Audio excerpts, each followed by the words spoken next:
Secretary Clinton, last week you said we've got to do everything possible to improve policing, to go right at implicit bias. Do you believe that police are implicitly biased against black people? Lester, I think implicit bias is a problem for everyone, not just police. I think, unfortunately, too many of us in our great country jump to conclusions about each other. Everyone is implicitly biased? Tucker Carlson joining us live from Chicago. Well, good morning. Good morning. Good morning, Tucker. That line surprised you and offended you. Why? Well, it's absurd. I mean, it's absurd. I mean, look, does anybody really believe, any adult actually think that white racism is the biggest problem in America's inner cities? I mean, we've seen a 31% increase in murders in America's biggest cities in the last 2 years. Is that the result of bias? No. I mean, let's like be adults here. I mean, she needs to get out the vote, and I get it, and convincing voters that Trump hates them is an expedient way to do that. But these are serious topics, and that's just not a serious take on it. She acts like America is still in 1955. And so it's sort of beneath, actually, a presidential debate to say something like that. But your point, it's a get out the vote thing. Well, sure, and it's a very divisive one, but it's also a very tired one.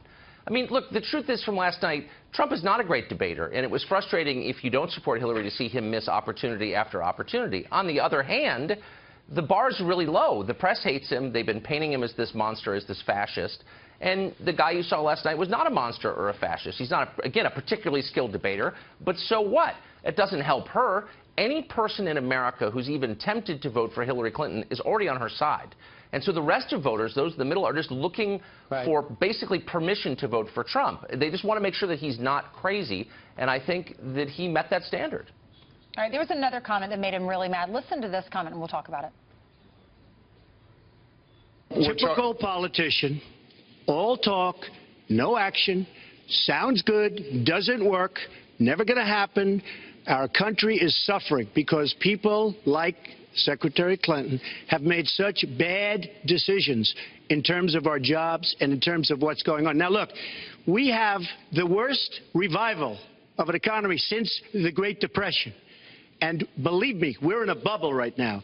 And the only thing that looks good is the stock market. But if you raise interest rates even a little bit, that's going to come crashing down.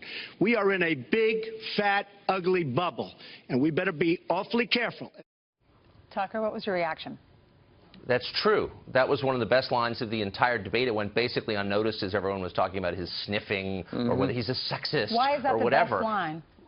Because nobody says it, and it's true. There has been a massive increase of wealth at the top end driven by our monetary policy. 90% of the income gains in the past 2 years go to the top 1%. That's the result of the actions taken by the Federal Reserve that haven't helped the average person. They've created a massive and looming debt crisis that everyone in finance is aware of and is worried about, and nobody ever says publicly. And by the way, the Congress says, we can't control the Federal Reserve. Really? Then why are you there? Like, this is a looming problem that nobody mentions, and good for him for saying so. Yeah, just real quick, Joe Trippi said that it was about white, educated voters going to the Hillary Clinton, staying in the Hillary Clinton column away from Donald Trump. Did Donald Trump do anything to get them?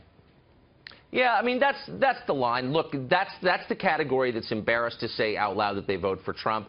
You know, I think he met the standard for sanity and not being embarrassing. He's winning is the bottom line, and I think he's still winning this morning. Someday I'd like to meet that standard. All right, Tucker Carlson joining us today from the Windy City. Me too. Tucker, thank you very much. See you this weekend. Thanks, guys.